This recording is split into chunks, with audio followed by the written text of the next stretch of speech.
So this is another module of the chapter Distinguishing Features of Islamic Economic System, and the title of this module is Distribution and Circulation of Wealth, Economic Growth and Inequalities. So many things are discussed here. Number 1, distribution and circulation of wealth, کہ معاشرے میں دولت کی تقسیم اور اسی طریقے سے اس کی ترسیل. اکنامک گروتھ کہ معاشی ترقی اینڈ ان ایکویلٹیز اور عدم توازن کا ایک بنیادی concept. Interest based businesses are prohibited according to Islamic teachings. یعنی this one belongs to inequality. عدم توازن معاشرے میں کب پیدا ہوگا؟ کہ جب بزنسز کی بنیاد وہ سود پر ہوگی. یعنی سود کی وجہ سے غریب کی اور مزدور طبقے کی ایکسپلائٹیشن ہوگی، اس کا استحصال ہوگا. نتیجے میں ایک سرمایہ دار، ایک امیر آدمی وہ امیر سے امیر تر ہوتا چلا جائے گا، جبکہ ایک غریب وہ غریب تر ہوتا چلا جائے گا.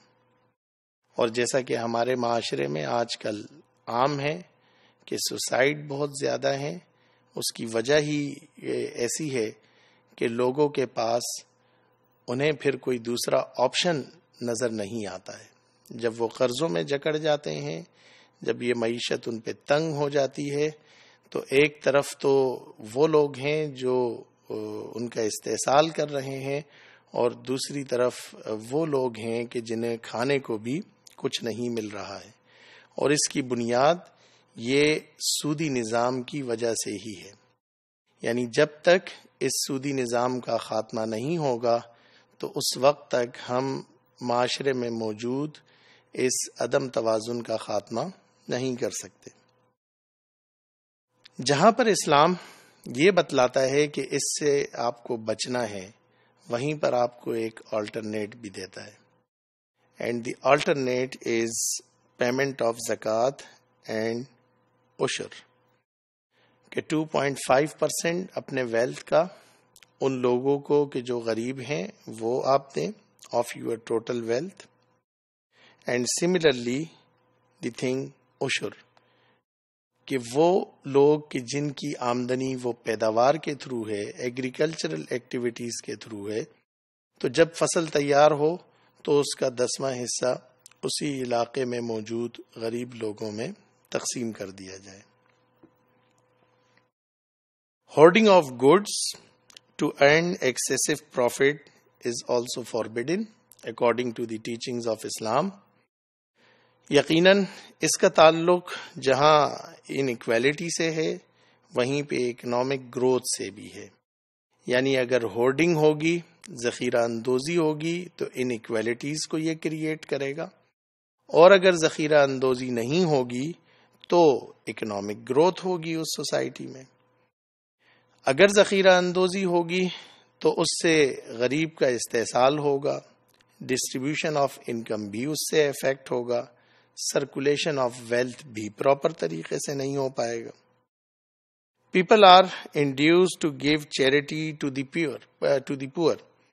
یعنی لوگ جہاں پر اس کا خیال رکھ رہے ہیں کہ جو چیز فرض ہے یعنی زکوٰۃ، اس کی تقسیم میں دے آر کانشیس، تو اسی طریقے سے اس سے آگے بڑھ کر صدقات اور خیرات کا بھی اللہ تبارک و تعالی انسان کو حکم دیتا ہے کہ اگر آپ نے زکوٰۃ ادا کر دی جو کہ ایک فرض تھا، اب بھی آپ کے پاس اپنی ضرورت سے کہیں زیادہ مال موجود ہے تو آپ بطور چیریٹی بھی اسے تقسیم کر سکتے ہیں.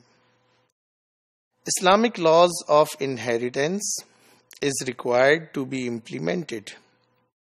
جو میراث کا، وراثت کی تقسیم کا اسلامی نظام ہے، اسے بھی اس نظام کا حصہ بننے کی ضرورت ہے.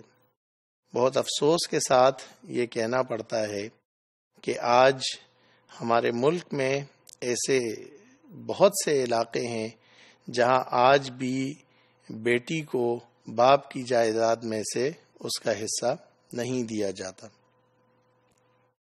Monopolies to control the supply of goods is not allowed. ایسی کوئی بھی سرگرمی کہ جس سے اجارہ داری ہونے کے خدشات ہوں، یقیناً اسلام اس کو کنڈیم کرتا ہے. چونکہ اجارہ داری کی صورت میں جو پروڈیوسر ہوگا وہ اپنی پروڈکٹ کے منہ مانگے پیسے لے گا، اور یقیناً یہ ایک غریب کے حق میں بہتر نہیں ہوگا. Interest free economy and the prohibition of accumulation of wealth followed by social and individual welfare. یہ تین مزید چیزیں ہیں جس میں سے انٹرسٹ فری اکانومی پر ہم بات کر چکے ہیں کہ اگر انٹرسٹ بیسڈ اکانومی سے اسلام منع کرتا ہے تو انٹرسٹ فری اکانومی کی صورت کیا ہوگی. In upcoming modules we will discuss this in detail. Prohibition of the accumulation of wealth, یعنی دولت کا ارتکاز نہ ہو، چند لوگوں کے ہاتھ میں وہ مرکوز ہو کر کے نہ رہ جائے، بلکہ اس کی پراپر سرکولیشن ہونی چاہیے. اور اس کی پراپر سرکولیشن کا فائدہ یہ ہوگا کہ سوشل اور جو انڈیویجول اور کلیکٹیو لیول پر جو سوشل ویلفیئر کے کام ہیں وہ بہت تیزی سے عمل میں آئیں گے.